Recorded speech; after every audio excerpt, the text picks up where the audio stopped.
Surf's up, dudes! Today we're talking Ms. Marvel, the New Mutant #2 on The Newest Mutants! Hello, my mutants, and welcome to another action-packed edition of The Newest Mutants. I'm Laz. I read comics so you don't have to. Before we begin, don't forget to like and subscribe if you haven't already. With that, let's get right in today's book. Once again, our story begins inside the dreamscape of Kamala Khan, better known to you and I as Ms. Marvel. Her inner monologue describes how all the worst parts of a nightmare aren't external, but they are designed by you, the dreamer. She's being faced by heroes of the Marvel Universe, but they all look like her. They are calling her names, but then she wills herself to wake up. Inside her dorm, Bruno and Kamala had fallen asleep on her bed after a marathon gaming session. Kamala's roommate talks to them and warns her about traffic on the way to class. That is, there was an anti-mutant protest organized after Ms. Marvel saved many of her classmates from a Chitauri that had escaped from the underground Orcus lab. Before she leaves, her roommate tells them if they need privacy, just ask. Kamala and Bruno are, of course, a little bit embarrassed. Kamala then finally reveals to Bruno that she's been having this recurring nightmare for 10 weeks. He's a little shocked. Back inside the Orcus lab, Nikita and Sentinel Shapandar are discussing the drones and how they haven't determined who Ms. Marvel is after surveying every student on campus. Nikita suggests that she may not be a student at all, and Shapandar calls her incapable. Nikita comes up with the idea to trace their communications instead of using facial recognition, suggesting if she calls the X-Men, they'll know. Talking with Bruno once again, Kamala describes one of the characters she met in her dream, this hybrid of the Silver Surfer and Doctor Strange. Bruno says, Dr. Surfer sounds like a character in one of your fanfics. Kamala tells him he's a genius and starts going through her fanfics, and lo and behold, she digs up some artwork of the Cosmic Sorcerer. This is a sign, says Bruno. No, it's fanfic artwork. Bruno and Kamala walk and talk through her campus at Empire University, and he suggests that recurring dreams are rooted in unresolved trauma. He also suggests that maybe this Dr. Surfer character has the answers that she needs. Kamala's never been able to talk with him since she keeps waking up before she can answer his hellos and his greetings. Bruno has a plan, however. It'll just require a little bit of setup in her dorm room while she's at class. True to her dorm mate's warning, Kamala encounters the anti-mutant demonstration. There is one pro-mutant counter-demonstrator, but as Kamala tries to get to her to protect her from harassment, she's instead knocked down, and the counter-protester runs away, much to Kamala's dismay. She continues walking and talking while communicating with Sync, who is at the X-Men base in the former Morlock tunnels in the sewers. Sync has figured out, based on his examination of the Chitauri, that Orcus may be developing some form of radio telepathy. Interesting. This is when one of the drones zeroes in on her communications. Sync detects the signal and warns Kamala that she's been found.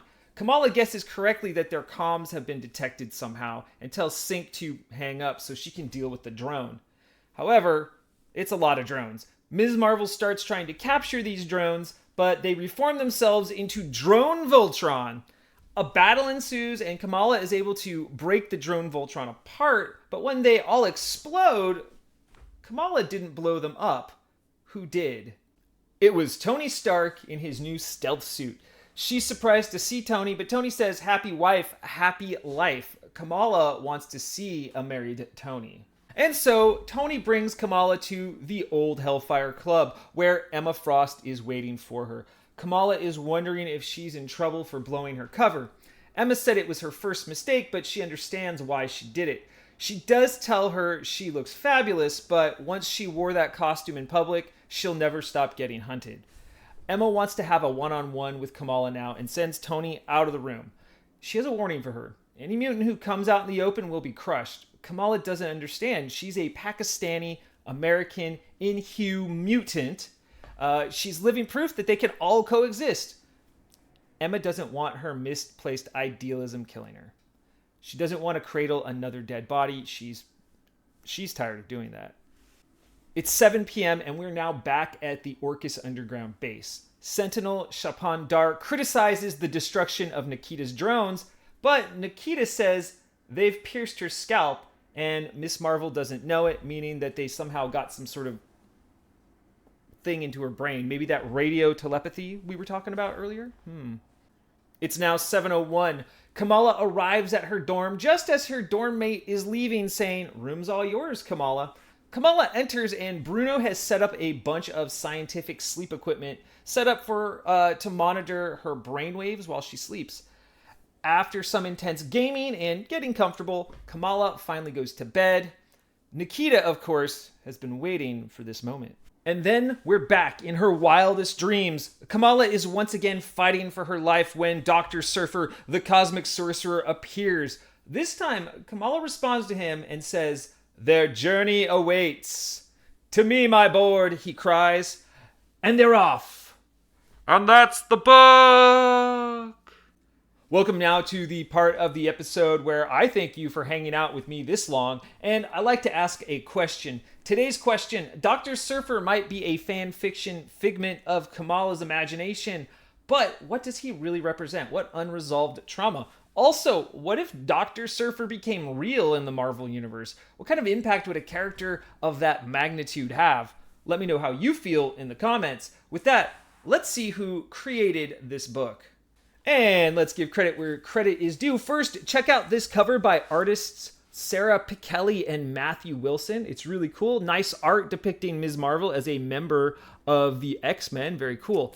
Our writers for this issue are Ms. Marvel herself, Iman Vellani and Sabir Pirzada. Artists are Carlos Gomez and Adam Gorham. Eric Arcaniega is our color artist, and Joe Caramagna is our letterer. As always, Marvel's editor-in-chief is CB Cebulski. I have one main takeaway for this issue, and it is, who is Dr. Surfer really? Yes, it's a fanfic come to life, but is there something deeper and more meaningful to this character? Additionally, with Orcus bugging her brain, what will they find out about Kamala? I don't feel like there was too much character development in this book outside of the warnings that Emma gave to Kamala. I hope she listens to Emma Frost. Now, of course, it's time for my favorite panels in this book. Let's take a look. My third favorite panel goes to Drone Voltron versus Kamala Khan. I love robots in comics, and this is a cool, if silly, Voltron bot. But the idea of a bunch of drones forming into one big killer giant robot isn't out of the realm of our own reality, so it's a cool and potentially realistic panel. My second favorite panel belongs to the big reveal of Stealth Iron Man. I love the look of the suit and the colors of the suit. I'm loving Tony Stark crossing over with mutant-related storylines now as well. I've said it a dozen times, but his marriage to Emma Frost is the best thing going for him in a long time. Finally, the best panel is, of course, the final panel, and it is of Dr. Surfer, the cosmic sorcerer, and Kamala riding his surfboard. Also, you gotta laugh. Look at Kamala's arms. They're kind of like long and straight. It's hilarious. I think it's funny. I can't wait to see more Dr. Surfer in the future, but please enjoy this art while I am still rambling on about how awesome it is. And that's the episode. Of course, we can't finish without me sharing a somewhat related comic. So today's issue is Uncanny X-Men number 210. How is it related? Well, firstly, we do get a mention of the Morlock tunnels in this book, and X-Men 210 begins the Mutant Massacre storyline that happened in those Morlock tunnels, as perpetuated by the Marauders. Secondly, the violence on the day of the Hellfire Gala was also called the Mutant Massacre, except this time it was mutants doing the massacring, allegedly. But check out this classic John Romita Jr. cover. Awesome. On the next episode, we'll be talking Jean Grey number 2. This has been The Newest Mutants!